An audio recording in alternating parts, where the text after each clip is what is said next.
भक्तजनों, पहले हम वट सावित्री के बारे में कुछ नियम सुन लेते हैं। जबकि महाराष्ट्र, गुजरात और दक्षिणी भारतीय राज्य में विवाहित महिलाएं उत्तर भारतीयों की तुलना में 15 दिन बाद अर्थात जेठ शुक्ला पूर्णिमा को सामान्य रीति से वट सावित्री व्रत वट पूर्णिमा के नाम से मानती है। सावित्री व्रत कथा के अनुसार वट वृक्ष के नीचे ही उनके सास ससुर को दिव्या ज्योति छीना हुआ राज्य और वही उसके मृत्यु के पति के शरीर में प्राण वापस आए थे। पुराणों के अनुसार वट वृक्ष में ब्रह्मा, विष्णु व महेश तीनों का वास है।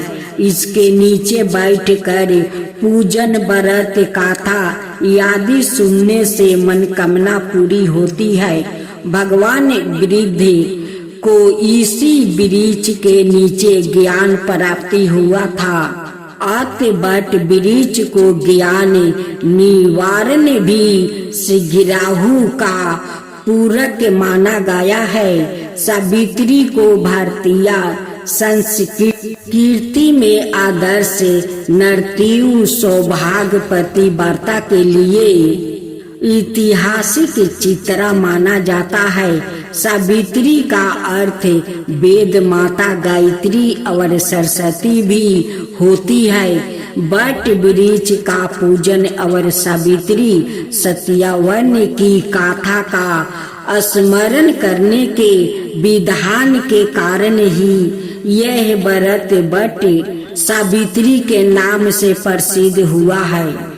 महिलाएं व्रत पूजन कर कथा कर्म के साथ साथ वट वृक्ष के आसपास सूते का धागे परिक्रमा के दौरान लपेटती है, जिसे रक्षा कहा जाता है।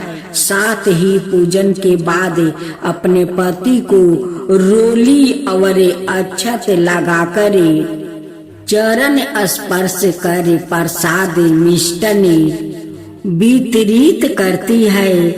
अंत पतिव्रता सावित्री के अनुरूप ही अपने सास ससुर का उचित पूजन अवश्य करे।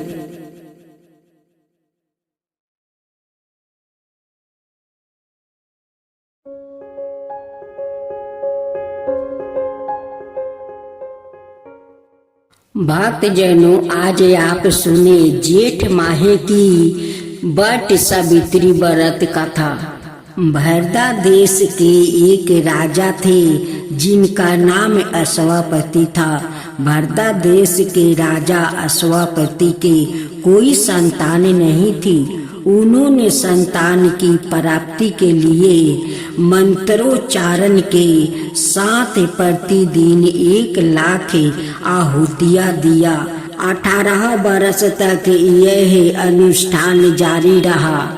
इसके बाद सावित्री देवी ने प्रकट होकर वर दिया कि राजन, तुझे एक तेजस्वी कन्या पैदा होगी। सावित्री देवी की कृपा से जन्म लेने के कारण से कन्या का नाम सावित्री रखा गया। कन्या बड़ी होकर बेहद रूपवान हुई। योग वर न मिलने की वजह से सावित्री के पिता बहुत दुखी थे। उन्होंने कन्या को कहा, सावित्री, अपने लिए वर ढूंढ लो। सावित्री अपने 2-4 नौकरों के साथ वर ढूंढने निकल गई। जाकर सावित्री तपोवन में भटकने लगी। वहाँ सल्वे देश के राजा धूमसतन रहते थे, क्योंकि उनका राज्य किसी ने छीन लिया था। उनके पुत्र सत्यवान को देखकर सावित्री ने पति के रूप में उनका वरण किया। ऋषि राज नारद को जब यह बात पता चली तो वो राजा अश्वपति के पास पहुँचे और कहा कि हे राजन, यह क्या कर रहे हो? आप सत्यावन गुणवान है, धर्मात्मा है और बलवान भी है, पर उसकी आहु बहुत कम है। ओ अल्पाहु, 1 बरस के बाद ही उसकी मृत्यु हो जाएगी। ऋषि राज नारद की बात सुनकर राजा अश्वपति घोर चिंता में डूब गए। सावित्री ने उनसे कारण पूछा तो राजा ने कहा, पुत्री, तुमने जिस राजकुमार को अपने वर के रूप में चुना है वो अल्पाहु है। तुम्हें किसी और को अपना जीवन साथी बनाना चाहिए।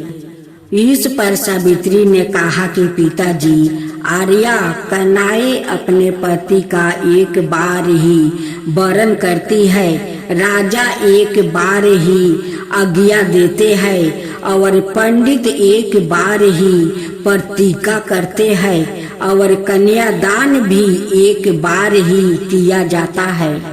सावित्री हद करने लगी और बोली, मैं सत्यवन से ही विवाह करूंगी। राजा अश्वपति ने सावित्री का विवाह सत्यवन से करवा दिया। सावित्री अपने ससुराल पहुंचते ही सास ससुर की सेवा करने लगी।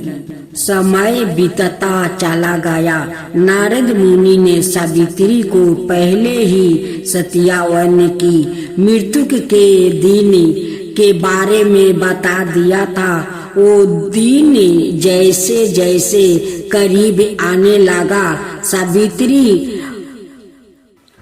अधीर होने लगी। उन्होंने 3 दिन पहले से ही उपवास शुरू कर दिया। नारद मुनि द्वारे कथित निश्चित तिथि पर पितरों का पूजन किया।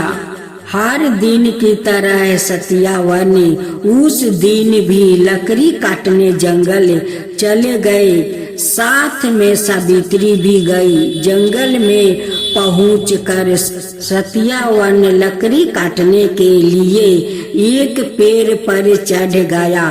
तभी उसके सिर में तेज दर्द होने लगा। दर्द से व्याकुल सत्यवन पेड़ से नीचे उतर गया। सावित्री अपना भविष्य समझ गई। सत्यवन के सिर को गोद में रख कर सावित्री सत्यवन का सिर सहलाने लगी। तभी वहाँ यमराज आते दिखाई दिया। यमराज अपने साथ सत्यवन को ले जाने लगे। सावित्री भी उनके पीछे पीछे चल पड़ी। यमराज ने सावित्री को समझाने की कोशिश की कि ये ही विधि का विधान है, लेकिन सावित्री नहीं मानी। सावित्री की निष्ठा और पति परायणता को देखकर यमराज ने सावित्री से कहा कि हे देवी, तुम धन हो, तुम मुझसे कोई भी वरदान मांगो। सावित्री ने कहा कि मेरे सास ससुर वनवासी और अंधे हैं, उन्हें आप दिव्या ज्योति प्रदान करें। यमराज ने कहा, ऐसा ही होगा, जाओ अब लौट जाओ।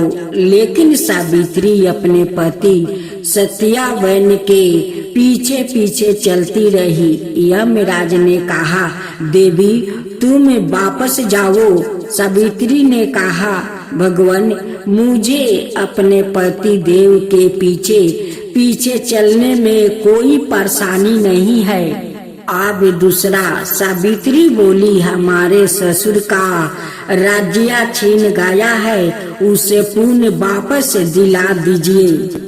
यमराज ने सावित्री को यह वरदान भी दे दिया और कहा, अब तुम लौट जाओ। लेकिन सावित्री पीछे पीछे चलती रही। यमराज ने सावित्री को तीसरा वरदान मांगने को कहा।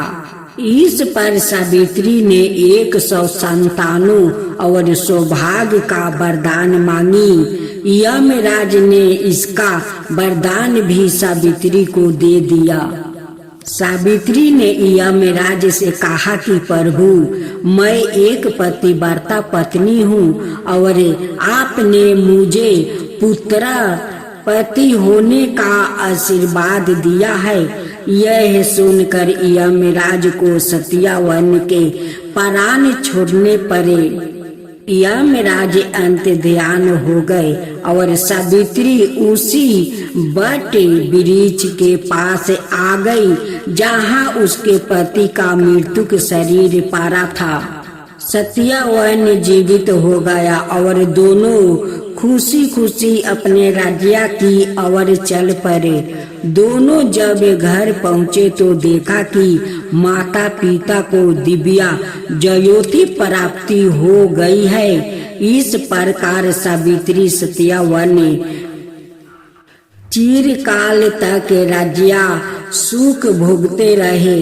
अतः पतिव्रता सावित्री के अनुरूप ही प्रथम अपने सास ससुर का उचित पूजन करने के साथ ही अन्याय विधियों को प्रारंभ कर दिया। बट सावित्री व्रत करने और इस कथा को सुनने से उपवासक के वैवाहिक जीवन या जीवन साथी की आहु पर किसी प्रकार का कोई संकट आए भी तो वो टल जाता है।